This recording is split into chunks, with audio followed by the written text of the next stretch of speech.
তিনি আমাদের দাবিগুলো দেখেছেন, দেখে শুধু একটা শব্দে আপত্তি করেছেন। আমরা সেই শব্দকে উঠিয়ে দিয়ে বলেছি ঠিক আছে, আপনার আপত্তি আমরা গ্রহণ করলাম। তিনি বলেছেন তিনি জুলাই সনদে এই দাবিগুলো সংবলিত করার জন্য কাজ করবেন। আমরা আশ্বস্ত হয়ে সারা দেশ থেকে যেসব জুলাই আহতরা ঢাকায় এসেছেন তাদেরকে গ্রামে পাঠিয়ে দিয়েছি।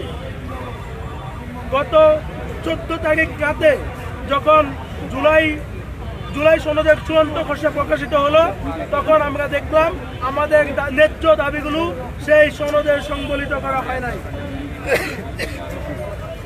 যার প্রেক্ষিতে আমরা আমাদের এই সংসদ ভবনের গেটে অবস্থান কর্মসূচি পালন অব্যাহত করছিলাম। আমরা যখন এখানে অবস্থান কর্মসূচি শুরু করেছি তখন প্রশাসনের বিভিন্ন কর্মকর্তারা আমাদের কাছে এসেছেন। আমরা তাদেরকে প্রতিশ্রুতি দিয়েছি আজকে সকাল 10টা পর্যন্ত আমরা শান্তিপূর্ণ অবস্থান করব, আপনাদের কোনো সিকিউরিটিরও প্রয়োজন হবে না। তারা আমাদের কথা বিশ্বাস করেছে, তারা কোনো স্পেশাল সিকিউরিটি কোনো কিছুরই ব্যবস্থা করে নাই। আমাদের অবস্থানও একেবারে শান্তিপূর্ণ ছিল, কোনো ধরনের বিশৃঙ্খলা হয় নাই, একটা উচ্চ বাচ্চাও হয় নাই। আমরা আমাদের একেবারেই ফেয়ারলি ভাবে আমরা আমাদের অবস্থান কর্মসূচি করেছি। আজকে 10টা পর্যন্ত যখন ঐক্যমত কমিশন এবং সরকার সংশ্লিষ্ট ব্যক্তিবর্গ আমাদের সাথে কোনো ধরনের নেগোসিয়েশনে আসে নাই, কোনো ধরনের আলোচনায় আসে নাই, তখন আমরা প্রশাসনকে আরো আধা ঘন্টা সময় দিয়েছি। আপনারা আরো আধা ঘন্টা সময় পাচ্ছেন, আমাদের সাথে নেগোসিয়েশনে আসেন, আলোচনায় আসেন, অন্যথায় আমরা জুলাই সনদ স্বাক্ষরিত হতে দিব না। এটা আমরা তাদেরকে জানিয়েছি এবং আমরা এখানে এমনি চলে আসি নাই। আমরা বলেছি ইতিমধ্যে আমরা গত এক মাস ধরে কাজ করেছি। মন্ত্রণালয় সচিবালয় আমাদের দাবির পক্ষে, ঐক্যমত কমিশনে আমাদের দাবির পক্ষে আমরা স্বীকৃতি দিয়েছি। যখন আমরা কোনো সলিউশন পাই নাই, সমাধান পাই নাই, তখন আজকে সকাল 10:35 আমরা আমাদের পূর্ব পরিকল্পনা অনুযায়ী এই জুলাই সনদ স্বাক্ষরিত হওয়ার যে মঞ্চ তৈরি করেছে সেই মঞ্চ আমরা অবস্থান গ্রহণ করি, সেই মঞ্চ আমরা দখল করে নিয়েছি। আমরা সেখানে অলমোস্ট 3 মিনিটের মধ্যে আমরা একেবারে শান্তিপূর্ণভাবে সবাইকে শৃঙ্খলার মধ্যে বসিয়ে দিতে সক্ষম হয়েছি, কোনো ধরনের ব্যাঘাত সৃষ্টি হয়নি। এরপরে 12:30টার দিকে সম্ভবত ঐক্যমত কমিশনের প্রতিনিধি দল আসলো। ডক্টর আলী রিয়াজ স্যার নিজেও এসেছেন, আমাদের পক্ষ থেকে 2জন প্রতিনিধি গিয়েছে, তার মধ্যে আমি নিজেও একজন ছিলাম। আমি সহ ডক্টর আলী রিয়াজের সাথে এবং সংশ্লিষ্ট যারা ছিল প্রত্যেকের সাথে আলোচনা করেছি। আলোচনা করে তিনি আমাদেরকে দেখিয়েছেন, তার হাতে আমরা যে স্মারকলিপি দিয়েছি সেটি ছিল। বলেছেন এই দেখো তোমাদের স্মারকলিপি অনুযায়ী আমরা জুলাই সনদের 5 নং ধারাটি সংশোধন করলাম। আমরা নেমে আসার পর আমরা ওখানে 2টি আর্গুমেন্ট করেছি যে স্যার আমাদের যেসব জুলাই আহতরা এখনো বাইরে অবস্থান করেছে তাদেরকে ভিতরে নিয়ে আপনি তাদের সামনে জুলাই সনদের 5 নং যে প্রতিজ্ঞা আপনারা করেছেন সেটা অ্যানাউন্স করেন। আরেকটা করেছি আপনাকে যেহেতু এটাকে মেনে নিয়েছেন এবং উনি বলেছেন সকল রাজনৈতিক দল অন্যান্য পক্ষ যারা আছে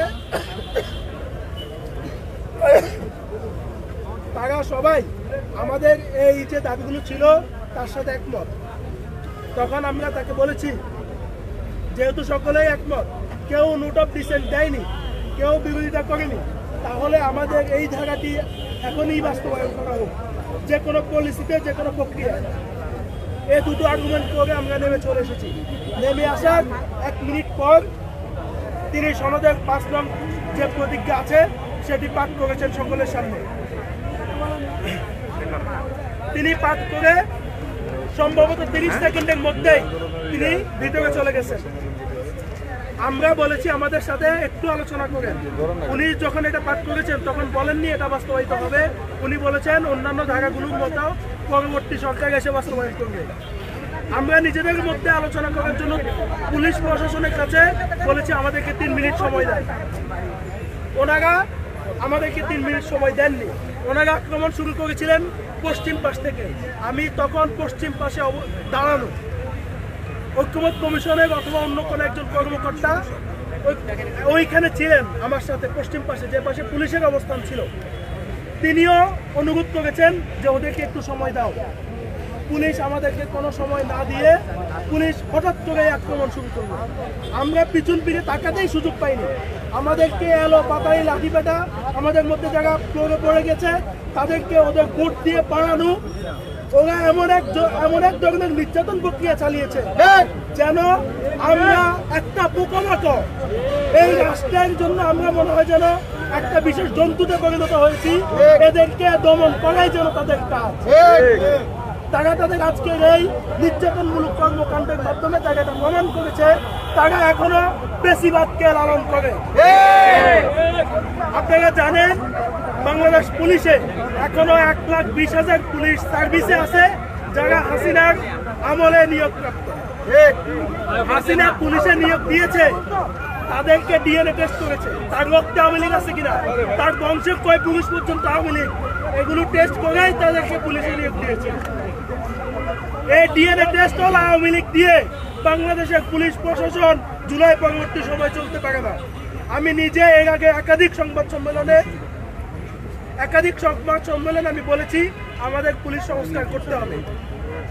আমাদের পুলিশ কাজ করছে না, তারা সব হাসিনার দোষক, তারা গণহত্যার অংশ ছিল, তারা গণহত্যা চালিয়েছে, তাদের বিচারের আওতায় আনেন, সংস্কার করেন না।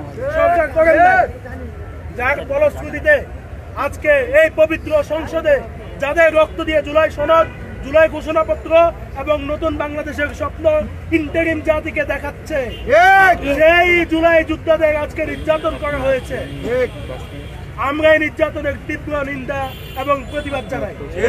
আমরা সরকারের কাছে এবং রাজনৈতিক দলগুলোর কাছে, রাষ্ট্রের সাধারণ নাগরিকের কাছে আবেদন করব, সবাই একযোগে এই পুলিশ সংস্কারের পক্ষে জোরালো আহ্বান করে তুলুন।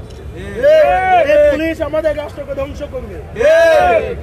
আজকের এই নির্যাতনে যেসব পুলিশে অংশগ্রহণ করেছে তাদেরকে বিচারের আওতায় নিয়ে আসুন। আমাদের প্রায় 100 জনের বেশি জুলাই আহত নতুন করে আজকে নির্যাতনের শিকার হয়েছে। এটা আমাদের প্রাপ্য ছিল না, এটা একটা পরিকল্পিত নির্যাতন ছিল।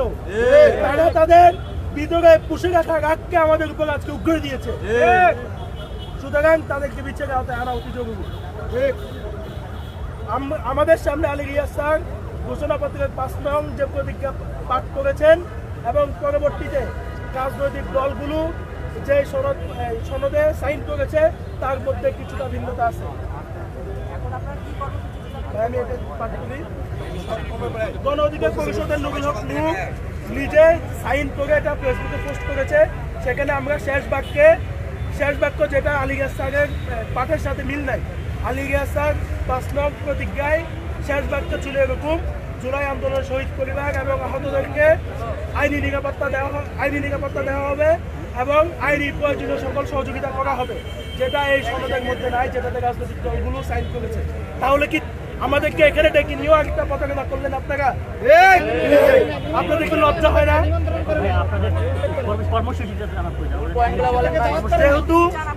যেহেতু আমরা এই ধরনের নির্যাতনের শিকার হয়েছি জুলাই পরবর্তী সময়ে, আমরা যে নির্যাতনের শিকার হয়েছি তার প্রতিবাদে এবং আমরা যে 3 দফা দাবি সরকারের কাছে দিয়েছি তা এই সরকারের আমলেই বাস্তবায়নের দাবিতে আগামী রবিবার দুপুর 2টা থেকে বিকাল 5টা পর্যন্ত প্রত্যেক জেলা শহরের মহাসড়কগুলোতে অবরোধ কর্মসূচি পালিত হবে। আমরা এই অবরোধ কর্মসূচিতে জুলাই আহতদেরকে স্বতঃস্ফূর্ত অংশগ্রহণের সাথে সাথে দেশের সাধারণ জনগণ এবং জুলাই আন্দোলনে যারা রাজপথে নেমে এসেছিলেন তাদের সহযোগিতা কামনা করি।